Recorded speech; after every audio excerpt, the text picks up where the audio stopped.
Hello, and welcome to Women in Business, where we interview entrepreneurs and senior managers and show you the strengths, successes, obstacles, and roadblocks women experience in business.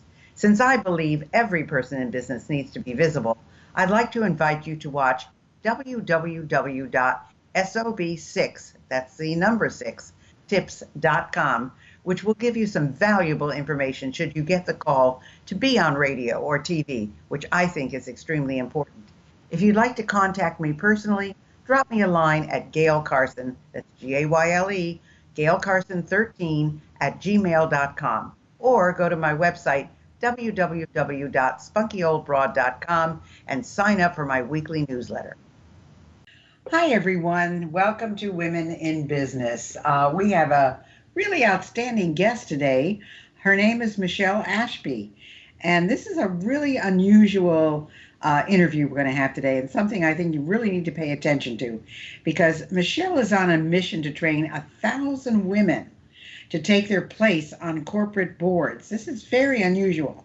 She's the founder and CEO of ACE LLC, Ashby Consulting Enterprises LLC, and has 30 years of experience as a gold specialist analyst, financial expert, independent corporate director, and successful entrepreneur.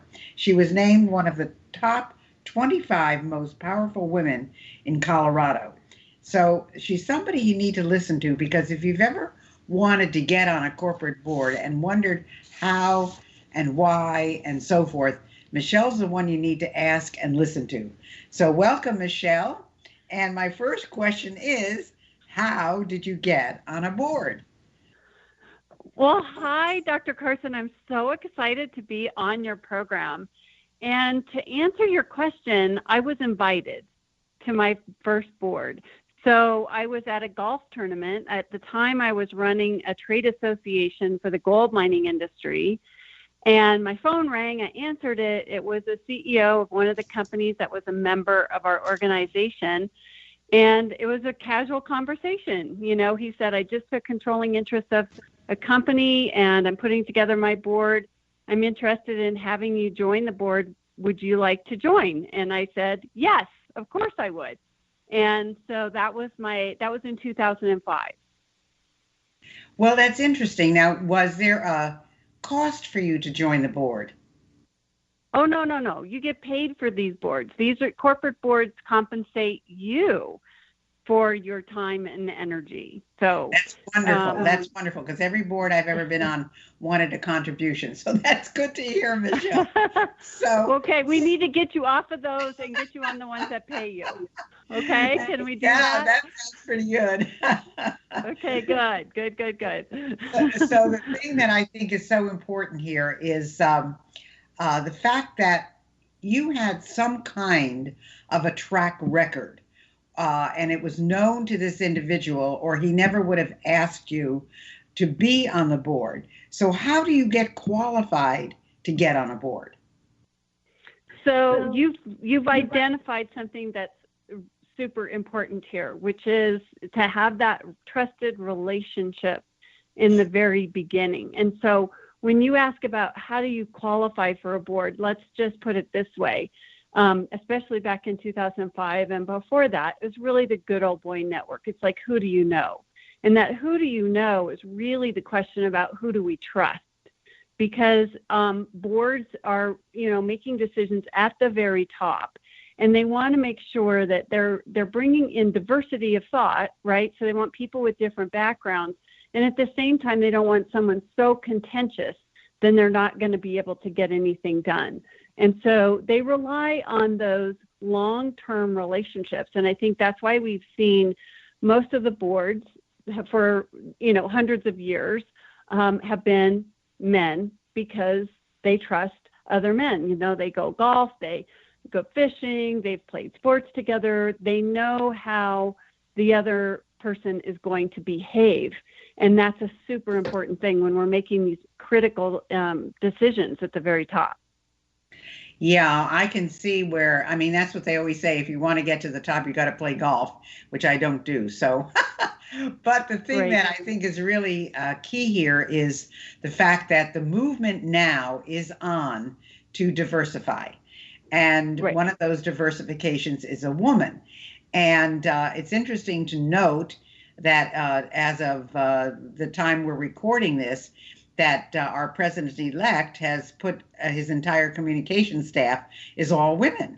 It's all women. Mm-hmm. And so I think this is bringing attention to where womanhood is at this point. And of course, if you're a Black woman, it's even better because you've got two forms of diversification. And of course, you need to be qualified. So do I need to be a financial expert to get on a board? Because I will tell you, graphs and charts are not my thing. I understand money and I know what money does and I know what you can do with money. But graphs and charts and all those things, I just go brain dead at when I look at them. Correct. So the answer is no. You do not have to be a financial expert. In fact, some of the statistics that I've looked at have shown that about 25% of the board searches are asking for a financial expert. So those other 75% are experts in other areas. So it might be in manufacturing or operations or human resources or cybersecurity or technology of some sort. So it could be a background in a lot of different expertise. What I say is I like to work with women who have at least 15 years of experience in their background. I work with women from their 30s to their 70s because I believe young women who have this kind of information will make better career decisions going forward. And the other qualifier for me is someone who's really interested in these major leadership roles, the biggest decision-making roles, because it does take courage to sit in those roles. And by the way, in the United States, we're at about 20% now of women on boards in the Fortune 500. And the Russell 3000 is not far behind. So we've made a lot of progress in the last few years, but we're not close to where I'd like to see us, which would be at parity. I'd like to see a 50-50 since we are 50% of the population and we actually make about 70% of the purchasing decisions. So I think we have a lot of power. That's true. That's true. Women do make the majority of the purchasing decisions. So you were saying before that you get paid to be on a board. So what would an average board pay? Because I'm sure there's a huge range. There's a huge range. It can vary everywhere from, let's say you're on a startup in a private company and they give you equity. So they'll give you stock in the company. And maybe down the road, you're going to participate in the revenue or dividends that come out of, the profits of the company. And the public companies, you're going to see more of a thing that would be like a basic director fee. So that might be an annual amount per year and or also meeting fees. So sometimes they pay you like $1,500 for every meeting that you attend. And that would be virtually as well as in person. Plus they pay your travel expenses if you're going in person. But small to mid-sized companies that are public are going to pay like anywhere from $20,000 to $100,000 per year, plus usually stock options. So you'd also have the opportunity to participate in, of course, the success of the company through their stock options. I can tell you what the average is for the Fortune 500 this year is $300,000 a year plus stock options. So as you get into those larger companies, the director fees go up, of course. Well, $300,000 plus stock options is not shabby. That's a wonderful, wonderful opportunity. So you women out there who are listening to this is what your target should be. This is what your aim should be. And of course, in order to do this, you need to start nurturing those relationships. So how much time does it take to be on a board? Well, you mean once you're appointed? Once you're appointed, right. Okay, got it. So if it's a public company, the requirements are that you meet quarterly, so that's 4 times a year, plus 1 annual general meeting. So you have 5 meetings, but you have preparation for that. And what I tell women who are getting on their first board, that first year is going to be a lot more hours because you're getting up to speed on the company's background. You're meeting with other directors. You're meeting with management. You may be going on site visits. So the first year might be, a little bit more than what's going to happen the second, third, fourth, and fifth year going forward. So it could be anywhere from 20 hours a month to, to 80 hours. It just depends on the company and how much homework you need to do in order to get ready. So if you would have joined a board right before COVID, you definitely would have been in that area of like more like 80 hours in a month, because we were all doing crisis meetings right and left. I mean, I was in some meetings, we had even more than one a day, because I'm on a public mining company board. We have 4 operations all over the world, and we were, having to close our mines and that type of thing. So we had some serious issues we had to deal with immediately. Well, I can certainly see that, COVID has certainly changed a lot of things. And I think it will continue to change in the future, because people are finding new ways of meeting and new ways of discussing and new ways of discovering. So I think this is going to be a trend in the future. So how would I find a board opportunity? I mean, do I research it on the stock market? Do I join certain clubs? Do I decide what kind of organization I want to be a part of? Where does this start? So what I do is help women develop an action plan, and I have the Michele Ashby rule, which is the 90-10 rule, and there's like no, real data to back it up. It's my intuition. 90% of you are going to get on boards by who you know, through your network. 10% of you will get on boards through recruiters. Somebody will find you on LinkedIn, or you may reach out to a company you're talking about. Joining these organizations online that charge you to put your resume in there and say that they're going to get you on a board, I have found to be not, I haven't seen anybody get on a board that way. Yeah, it really is about relationship. Michele. And I really, I considered it, because I thought, I think I would be an asset. And yet, I don't know. I just thought there was something iffy about it. So I never did it. So it's interesting that you say that of the ones no one has really been placed. But then again, right. You wonder how a company like that has stayed in business. Well, because there's so many women now that really want to get on boards, and they don't know how to do it. Just like you're asking me these questions, they're searching online, and they've come across sites like mine, and it says we can help you get on boards, and they sign up. So how do you discern which ones are the ones that are going to help you really, and the ones that are just kind of taking your money and your profile and putting it somewhere? If you don't know much about why or how to get on board. True. That's very true. So what is it that you should look for? As far as what? Getting on a board. In other words, if I want to find a board opportunity, what should I do? Well, I'm guessing that you have an incredible network, and the thing to do is to start talking to some of those people in your network that are closest to you. Let them know that you're interested in getting on a board, and ask them if they have any ideas or advice for you. And those kinds of conversations can lead to people connecting you with someone else who may be looking for a candidate that would be like you for a board seat, or it could be a company that maybe had never thought of you before. And when you mentioned it, they're like, oh my gosh, Gail, you would be awesome on our board. Would you consider doing something with us? So it really is about, communicating with your existing network and letting them know that you're interested in getting on a board. That's interesting. So that's why young ladies who are listening to this, remember she said they're looking for young as well as more experienced, but that's why you need to start developing your connections now. And I'm going to say something that some of you may think is controversial, but I mean it in the best sense possible, and that is you need to start networking, folks. You need to start targeting people. You need to start targeting organizations, but do it in a positive, proactive way. Don't do it with ulterior motives. I mean, your ulterior motive may be to get on the board, but you've got to show what you're worth, and you've got to show your experience, and you've got to show why you would be an asset. And you should start that, as soon as you are in a position of responsibility, or even if you're not, that's what you should aim for, and that's what you should target. So, Michele, you're such an experienced woman at this.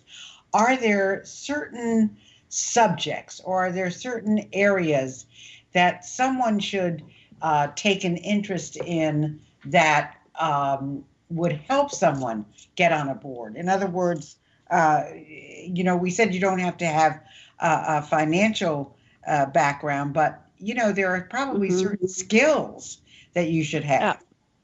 Yeah. Right. So there's all kinds of expertise in all kinds of fields. So that's what you want to do, is become a subject matter expert in your field or in something regarding the corporation or the company that you're working with. So you might become an ESG expert. So that's environmental, social, and governance. That's like the buzzword acronym for boards right now.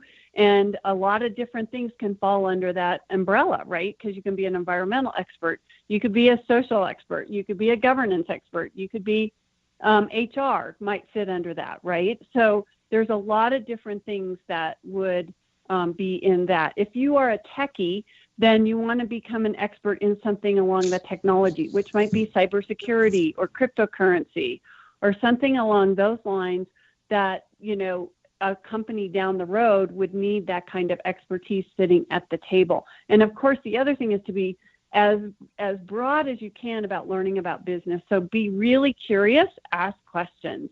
How does this work? Why is this fit here? Why are we making that decision? Can you teach me this? Is it okay if I go on this trip? Is it this or that? Okay, so asking questions. I was a super curious, and I still am, person. And so I am constantly asking people questions about what's going on, why they're doing certain things, and how they accomplish what they accomplish. So take us through your path, Michele. Now, you said you were head of a mining union. Right. What got you there? Yeah. So I want to just real quick before I do that, mention what you said about or joining organizations for the ladies. Join organizations with men. Men are going to get you on boards because they're still in control. Just a little tip. So I started out as a stockbroker back in you would probably remember this, Dale, that first movement of the EEOC, of the equal opportunity, and brokerage firms had to meet a quota, and I didn't have any experience, but I had my license, so I got a job as a broker.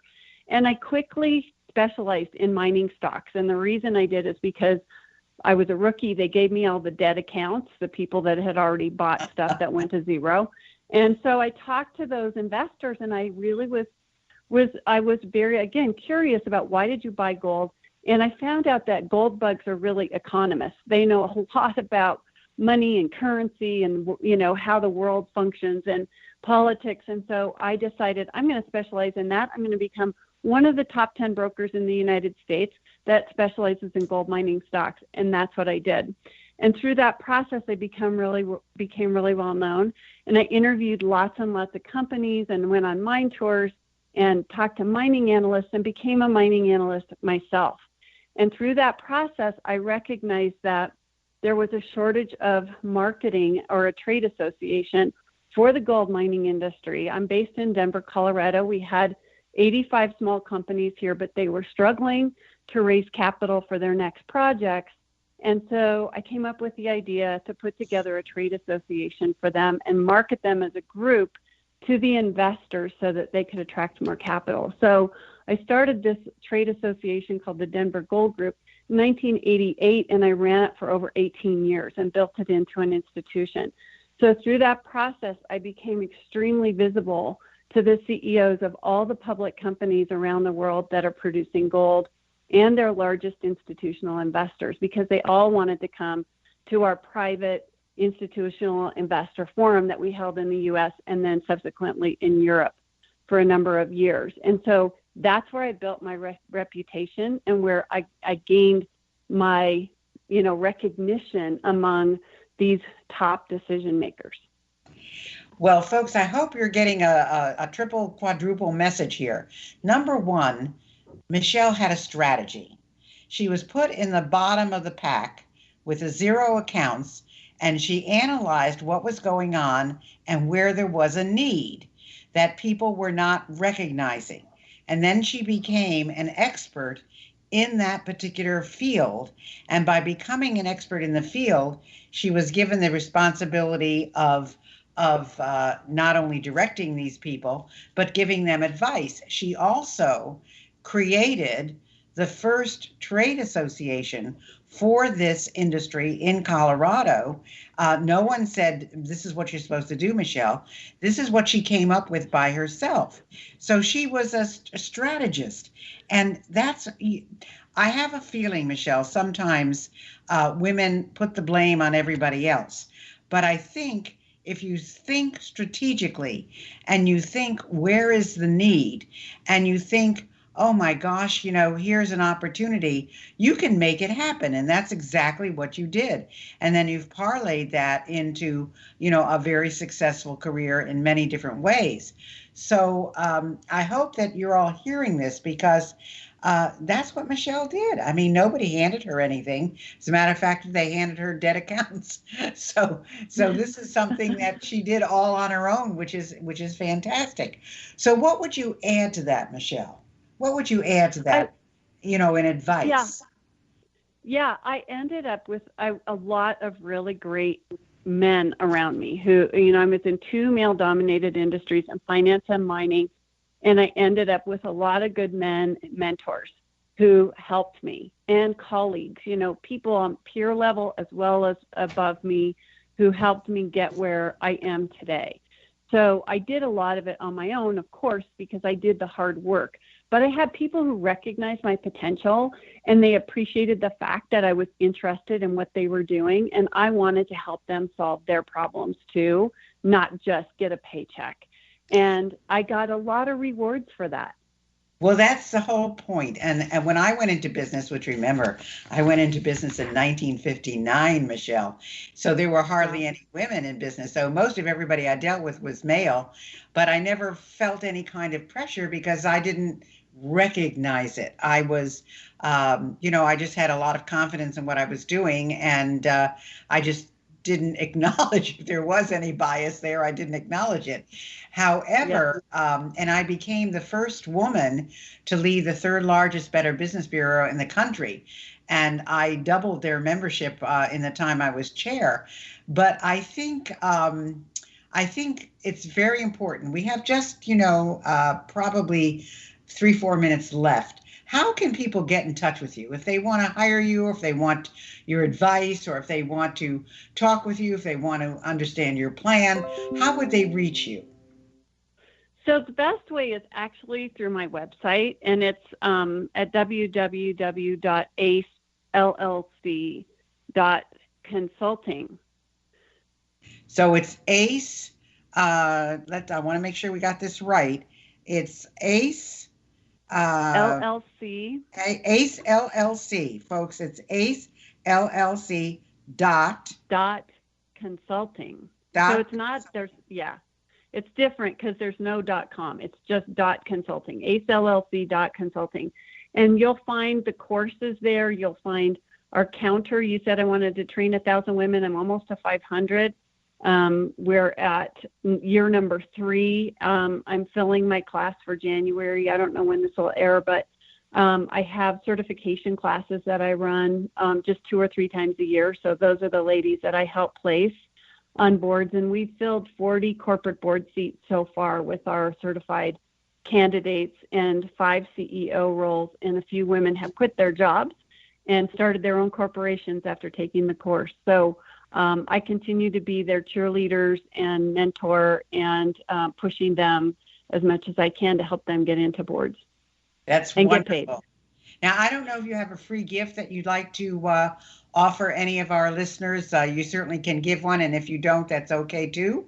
But if you would like to, that would be fine. And we have about 2 minutes left. So what have we not said that you would like our people to know? We really need women to step up now. So if you're thinking about getting into a leadership role like this, I really encourage you to follow your heart and go look online, whether it's my program or someone else's. Get yourself ready. It's super important to be prepared. The worst we can do is step in the room and not know what we're doing. So it is super important to get a better understanding of what it's like to be on a board governance, financial acumen, basic. You don't have to have all of the bells and whistles, risks and responsibilities, and how to get yourself on a board. This is such an incredible opportunity, as you mentioned, with our new president-elect and our Vice President Kamala coming into the White House. That visibility of a woman in that role will help us enormously in getting to the norm of having as many women as men in the boardroom. And that's why I'm doing what I'm doing. Fantastic. Well, remember, if you want to get a hold of Michele Ashby, you can do it at ACELLC Consulting. Thank you so much for being with us today, Michele. It has been enlightening and a deep pleasure. Thank you. I really appreciate the opportunity. Hi, this is Dr. Gail, and I wanted you to know I have a whole bunch of other things to offer you. If you go to spunkyoldbroad.com, you will see an array of SOB stuff for sale and all our latest products and additions. If you're interested in getting on TV, I have a brand new course, Get on TV. And if you want to start your own business, you'll want my SOB Guide to Business Success. I know you'll love them all. I guarantee it. Thanks for listening to Women in Business. I hope you enjoyed today's show. And if you have any suggestions as to who you'd like me to have as a guest, just email me at gailcarson13@gmail.com. Be sure to check out www.sob6tips.com. And in the meantime, go to www.spunkyoldbroad.com to see the resources I have for you.